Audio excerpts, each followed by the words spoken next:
Assalamualaikum warahmatullahi wabarakatuh. Perkenalkan, nama saya Arif Febrian, NIM 2130604166. Di sini saya akan menjelaskan tentang zakat pertanian. Pertanian adalah sumber pendapatan dan ekonomi. Karena dengan memiliki tanah dan tanaman membuat seseorang itu menjadi kaya, maka wajib dikeluarkan zakat, yaitu zakat pertanian. Sebagaimana firman Allah Subhanahu wa taala dalam Al-Qur'an surah Al-Baqarah ayat 267 yang artinya, hai orang-orang yang beriman, nafkahkanlah sebagian dari hasil usahamu yang baik-baik, dan sebagian dari apa yang kamu keluarkan dari bumi untuk kamu. Dan janganlah kamu memilih yang buruk-buruk, lalu kamu menafkahkan daripadanya. Padahal kamu sendiri tidak mau mengambilnya, melainkan dengan memincingkan mata terhadapnya. Dan ketahuilah bahwa Allah Maha Kaya lagi Maha Terpuji. Zakat hasil pertanian apabila diairi dengan air hujan, sungai, ataupun mata air adalah 10%. Dan apabila diairi dengan cara disiram atau pakai irigasi, maka zakatnya adalah 5%. Sesuai dengan hadis Nabi Muhammad SAW dari Salim ibnu Abdullah dari ayahnya radhiyallahu anhu bahwa Nabi SAW bersabda yang artinya, tanaman yang disiram dengan air hujan atau dengan sumber air zakatnya 1/10, dan tanaman yang disiram dengan tenaga manusia zakatnya 1/20. Hadis riwayat Bukhari menurut riwayat Abu Daud.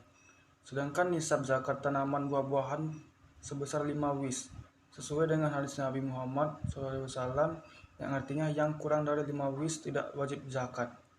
Ukuran 1 wis adalah 60 sok, dan 1 sok menurut ukuran Madinah adalah 4 mud, adalah 5 rit, dan sepertiganya sekitar 2176 gram atau 2176 kg.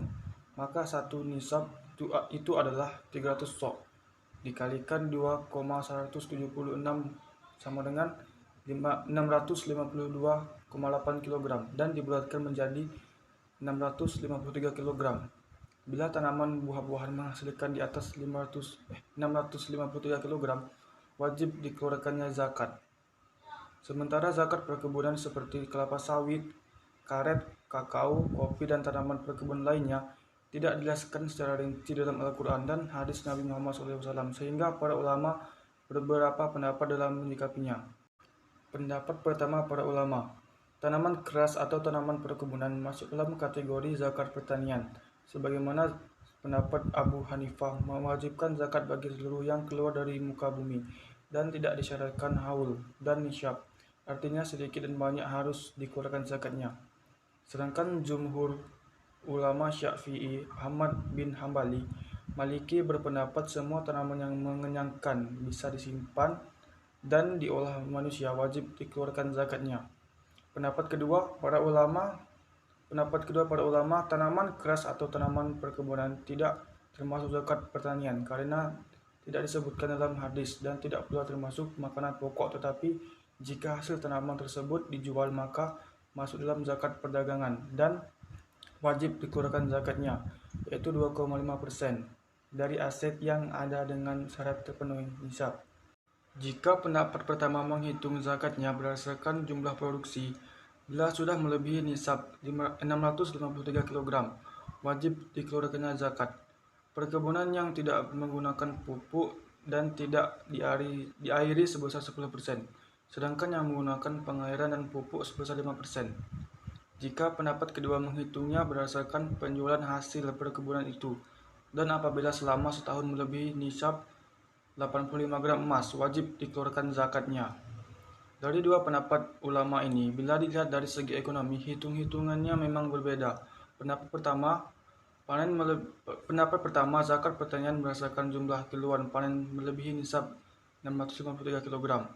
Pendapat kedua, zakat pertanian berdasarkan laba bersih atau keuntungan bersih pada panen melebihi nisab zakat perdagangan 85 gram emas. Kita bebas mau mempergunakan pendapat ulama pertama atau pendapat kedua. Namun, saya lebih cenderung pendapat ulama pertama, karena firman Allah Subhanahu wa taala dalam Al-Qur'an surah Al-Baqarah ayat 267, Allah Subhanahu wa taala menyebutkan, kami keluarkan dari bumi untuk kamu, yang memiliki makna adalah jumlah produksi pertanian. bukan kepada harga jual dari produksi pertanian. Masih dalam surah Al-Baqarah ayat 267 itu, Allah Subhanahu wa taala juga mengatakan, "Dan janganlah kamu memilih yang buruk-buruk, lalu kamu menafkahkan daripadanya.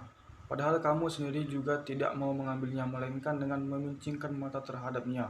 Janganlah kamu memilih yang buruk-buruk dapat diartikan zakat pertanian itu dari jumlah hasil pertanian itu sendiri, sebagaimana ditegaskan kami keluarkan dari bumi untuk kamu. Akhirnya terpulang kembali kepada kita masing-masing untuk mendapatkan yang terbaik dalam menunaikan zakat perkebunan. Sekian dari saya akhiri. Wassalamualaikum warahmatullahi wabarakatuh.